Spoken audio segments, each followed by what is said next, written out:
Welcome to Audiobook Heaven.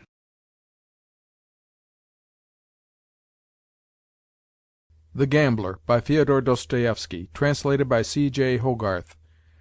Chapter 17. It is a year and 8 months since I last looked at these notes of mine. I do so now only because, being overwhelmed with depression, I wish to distract my mind by reading them through at random. I left them off at the point where I was just going to Hamburg. My God! With what a light heart, comparatively speaking, did I write the concluding lines!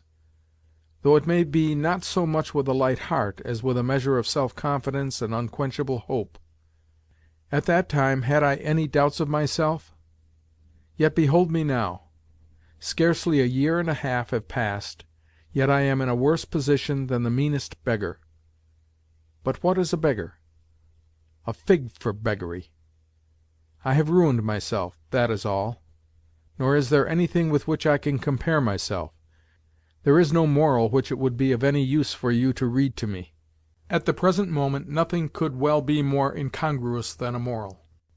O you self-satisfied persons who, in your unctuous pride, are forever ready to mouth your maxims! If only you knew how fully I myself comprehend the sordidness of my present state, you would not trouble to wag your tongues at me. What could you say to me that I do not already know? Well, wherein lies my difficulty? It lies in the fact that by a single turn of a roulette wheel everything for me has become changed. Yet, had things befallen otherwise, these moralists would have been among the first, yes, I feel persuaded of it, to approach me with friendly jests and congratulations. Yes, they would never have turned from me as they are doing now. A fig for all of them! What am I? I am zero, nothing. What shall I be tomorrow? I may be risen from the dead and have begun life anew. For still I may discover the man in myself, if only my manhood has not become utterly shattered. I went, I say, to Hamburg, but afterwards went also to Roulettenberg, as well as to Spa and Baden, in which latter place for a time I acted as valet to a certain rascal of a privy councillor, by name Heinz, who until lately was also my master here. Yes, for 5 months I lived my life with lacqueys. That was just after I had come out of Roulettenberg prison, where I had lain for a small debt which I owed. Out of that prison I was bailed by whom? By Mr. Astley? By Polina? I do not know. At all events, the debt was paid to the tune of 200 thalers, and I sallied forth a free man. But what was I to do with myself? In my dilemma I had recourse to this Heinz, who was a young scapegrace, and the sort of man who could speak and write 3 languages. At first I acted as his secretary, at a salary of 30 gulden a month, but afterwards I became his lackey, for the reason that he could not afford to keep a secretary, only an unpaid servant. I had nothing else to turn to, so I remained with him, and allowed myself to become his flunkey. But by stinting myself in meat and drink, I saved, during my 5 months of service, some 70 gulden, and one evening, when we were at Baden, I told him that I wished to resign my post, and then hastened to betake myself to roulette. Oh, how my heart beat as I did so! No, it was not the money that I valued. What I wanted was to make all this mob of Heintzes, hotel proprietors, and fine ladies of Baden talk about me, recount my story, wonder at me, extol my doings, and worship my winnings. True, these were childish fancies and aspirations. But who knows but that I might meet Polina, and be able to tell her everything, and see her look of surprise at the fact that I had overcome so many adverse strokes of fortune? No, I had no desire for money for its own sake, for I was perfectly well aware that I should only squander it upon some new Blanche, and spend another 3 weeks in Paris, after buying a pair of horses which had cost 16,000 francs. No, I never believed myself to be a hoarder. In fact, I knew only too well that I was a spendthrift. And already, with a sort of fear, a sort of sinking in my heart, I could hear the cries of the croupiers, "Trente et un, rouge, impair et passe, quarte noire, pair et manque. How greedily I gazed upon the gaming-table, with its scattered louis d'or, 10-gülden pieces, and thalers, upon the streams of gold as they issued from the croupier's hands, and piled themselves up into heaps of gold scintillating as fire; upon the L, long rolls of silver lying around the croupier. Even at a distance of 2 rooms I could hear the chink of that money, so much so that I nearly fell into convulsions. Ah, the evening when I took those 70 gülden to the gaming-table was a memorable one for me. I began by staking 10 gülden upon passe. For passe I had always had a sort of predilection, yet I lost my stake upon it. This left me with 60 gülden in silver. After a moment's thought I selected 0, beginning by staking 5 gülden at a time. Twice I lost, but the third round suddenly brought up the desired coup. I could almost have died with joy as I received my 175 gülden. Indeed, I have been less pleased when, in former times, I have won 100,000 gülden. Losing no time, I staked another 100 gülden upon the red, and won; 200 upon the red, and won; 400 upon the black, and won; 800 upon manque, and won. Thus, with the addition of the remainder of my original capital, I found myself possessed, within 5 minutes, of 1,700 gülden. Ah! At such moments one forgets both oneself and one's former failures. This I had gained by risking my very life. I had dared so to risk, and behold, again I was a member of mankind. I went and hired a room. I shut myself up in it, and sat counting my money until 3 o'clock in the morning. To think that when I awoke on the morrow I was no lackey! I decided to leave at once for Hamburg. There I should neither have to serve as a footman nor to lie in prison. Half an hour before starting I went and ventured a couple of stakes, no more, with the result that, in all, I lost 1,500 florins. Nevertheless, I proceeded to Hamburg, and have now been there for a month. Of course, I am living in constant trepidation, playing for the smallest of stakes, and always looking out for something, calculating, standing whole days by the gaming-tables to watch the play, even seeing that play in my dreams, yet seeming, the while, to be in some way stiffening, to be growing caked, as it were, in mire. But I must conclude my notes, which I finish under the impression of a recent encounter with Mr. Astley. I had not seen him since we parted at Roulettenberg, and now we met quite by accident. At the time I was walking in the public gardens, and meditating upon the fact that not only had I still some 50 gülden in my possession, but also I had fully paid up my hotel bill 3 days ago. Consequently, I was in a position to try my luck again at roulette. And if I won anything, I should be able to continue my play, whereas if I lost what I now possessed, I should once more have to accept a lackey's place, provided that, in the alternative, I failed to discover a Russian family which stood in need of a tutor. Plunged in these reflections, I started on my daily walk through the park and forest towards a neighbouring principality. Sometimes, on such occasions, I spent 4 hours on the way, and would return to Hamburg tired and hungry. But on this particular occasion I had scarcely left the gardens for the park when I caught sight of Astley, seated on a bench. As soon as he perceived me, he called me by name, and I went and sat down beside him. But, on noticing that he seemed a little stiff in his manner, I hastened to moderate the expression of joy which the sight of him had called forth. "You here?" he said. "Well, I had an idea that I should meet you. Do not trouble to tell me anything, for I know all. Yes, all. In fact, your whole life during the past 20 months lies within my knowledge." "How closely you watch the doings of your old friends!" I replied. "That does you infinite credit. But stop a moment. You have reminded me of something. Was it you who bailed me out of Roulettenberg prison when I was lying there for a debt of 200 gülden? Some one did so." "Oh dear, no! Though I knew all the time that you were lying there." "Perhaps you could tell me who did bail me out?" "No, I'm afraid I could not."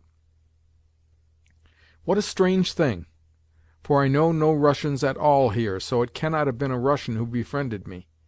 In Russia we Orthodox folk do go bail for one another, but in this case I thought it must have been done by some English stranger who was not conversant with the ways of the country." Mr. Astley seemed to listen to me with a sort of surprise. Evidently he had expected to see me looking more crushed and broken than I was. "Well," he said, not very pleasantly, "I am none the less glad to find that you retain your old independence of spirit, as well as your buoyancy." "Which means that you are vexed at not having found me more abased and humiliated than I am," I retorted with a smile. Astley was not quick to understand this, but presently did so and laughed. "Your remarks please me as they always did," he continued. "In those words I see the clever, triumphant, and, above all things, cynical friend of former days. Only Russians have the faculty of combining within themselves so many opposite qualities. Yes, most men love to see their best friend in abasement, for generally it is on such abasement that friendship is founded. All thinking persons know that ancient truth.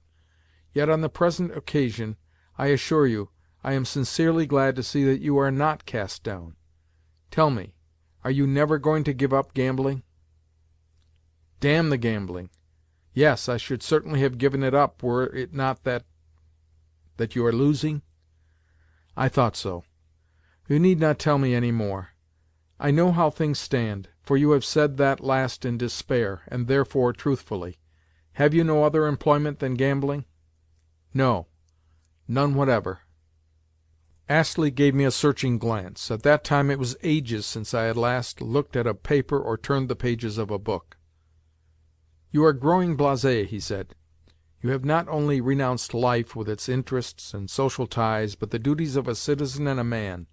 You have not only renounced the friends whom I know you to have had, and every aim in life but that of winning money, but you have also renounced your memory.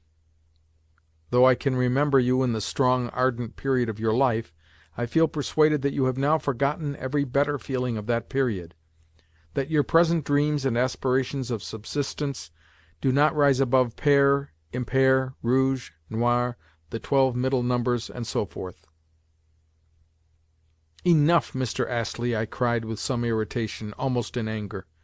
"Kindly do not recall to me any more recollections, for I can remember things for myself. Only for a time have I put them out of my head. Only until I shall have rehabilitated myself am I keeping my memory dulled. When that hour shall come, you will see me arise from the dead." "Then you will have to be here another 10 years," he replied. "Should I then be alive, I will remind you, here on this very bench, of what I have just said. In fact, I will bet you a wager that I shall do so." "Say no more," I interrupted impatiently. "And to show you that I have not wholly forgotten the past, may I inquire where Mlle. Polina is? If it was not you who bailed me out of prison, it must have been she. Yet never have I heard a word concerning her." "No, I do not think it was she. At the present moment she is in Switzerland, and you will do me a favour by ceasing to ask me these questions about her." Astley said this with a firm and even an angry air. "Which means that she has dealt you a serious wound?" I burst out with an involuntary sneer. "Mlle. Polina," he continued, "is the best of all possible living beings. But, I repeat, that I shall thank you to cease questioning me about her. You never really knew her, and her name on your lips is an offence to my moral feeling." "Indeed? On what subject, then, have I a better right to speak to you than on this? With it are bound up all your recollections and mine. However, do not be alarmed. I have no wish to probe too far into your private, your secret affairs. My interest in Mlle. Polina does not extend beyond her outward circumstances and surroundings. About them you could tell me in 2 words. Well, on condition that the matter shall end there, I will tell you that for a long time Mlle. Polina was ill, and still is so.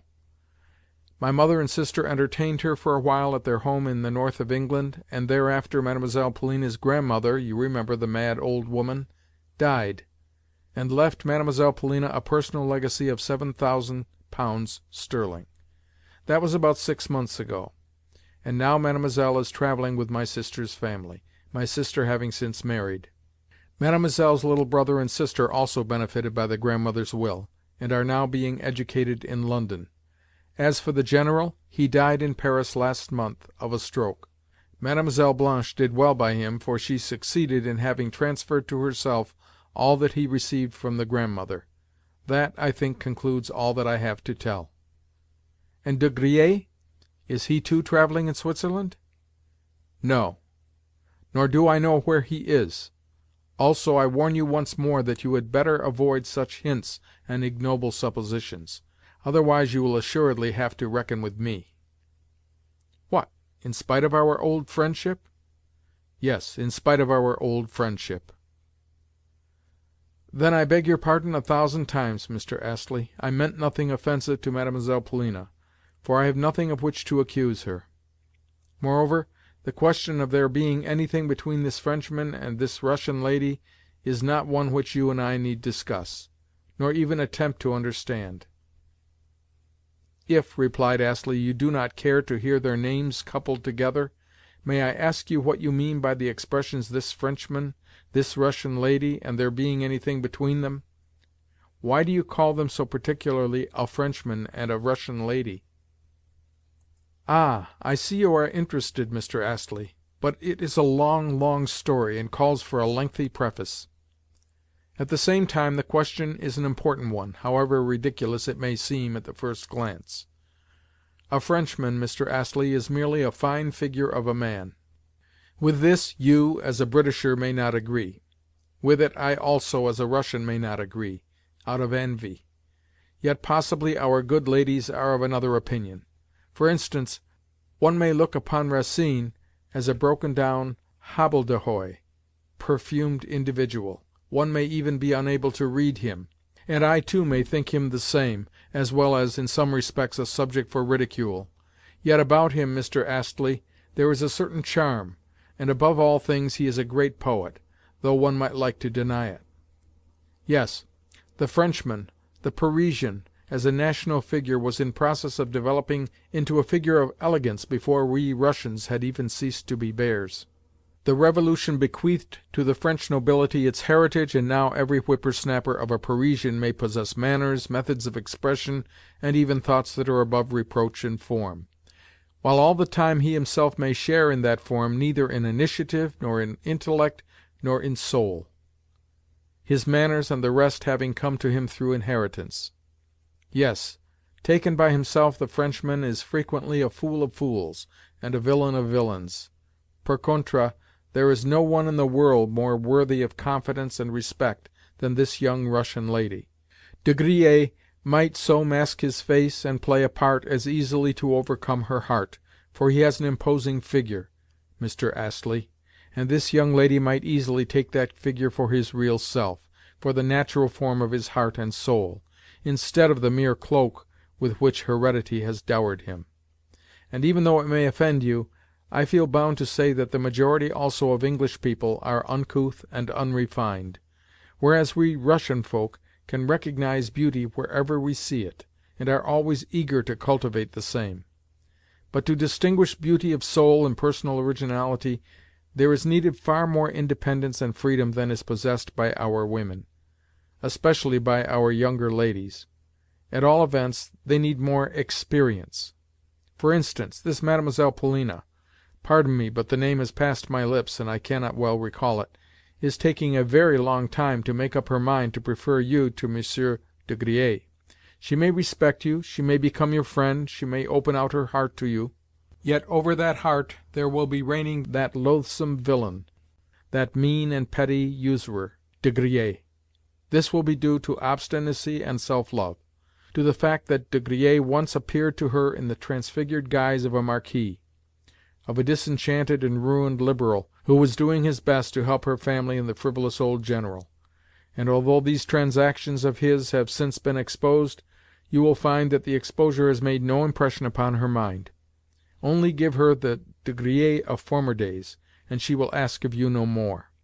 The more she may detest the present De Griers, the more she will lament the De Griers of the past, even though the latter never existed but in her own imagination. You are a sugar refiner, Mr. Astley, are you not?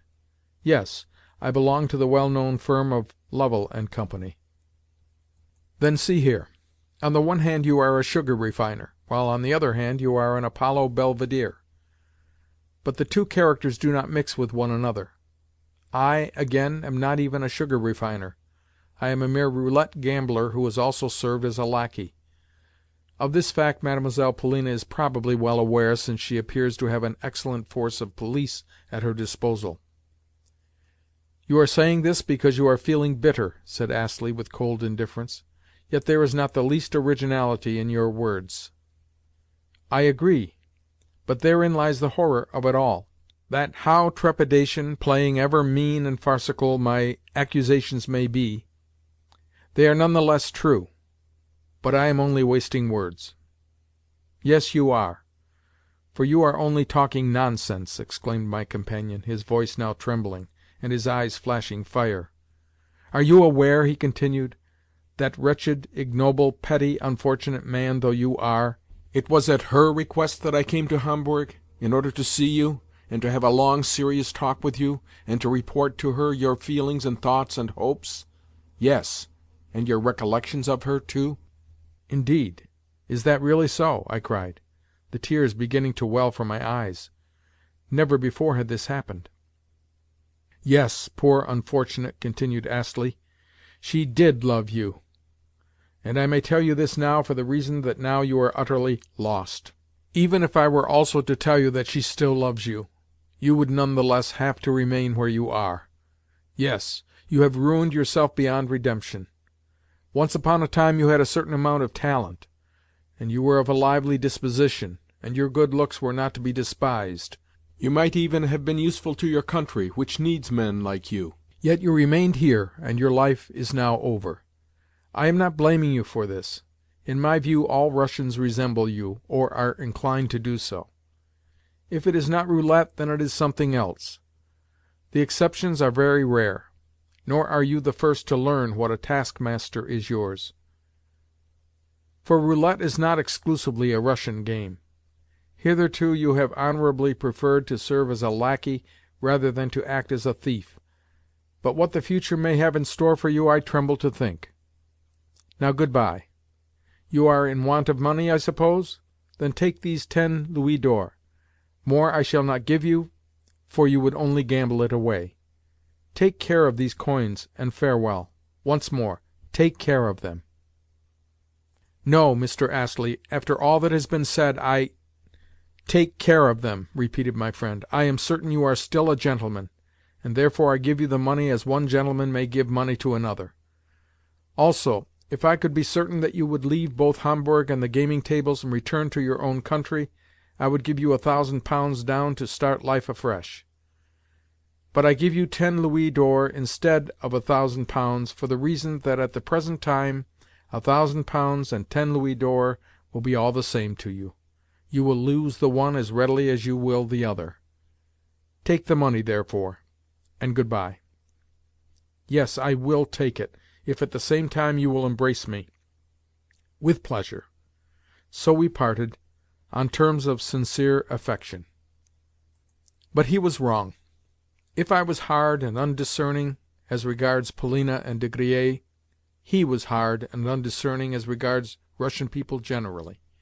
Of myself I say nothing. Yet words are only words. I need to act. Above all things I need to think of Switzerland. Tomorrow, tomorrow.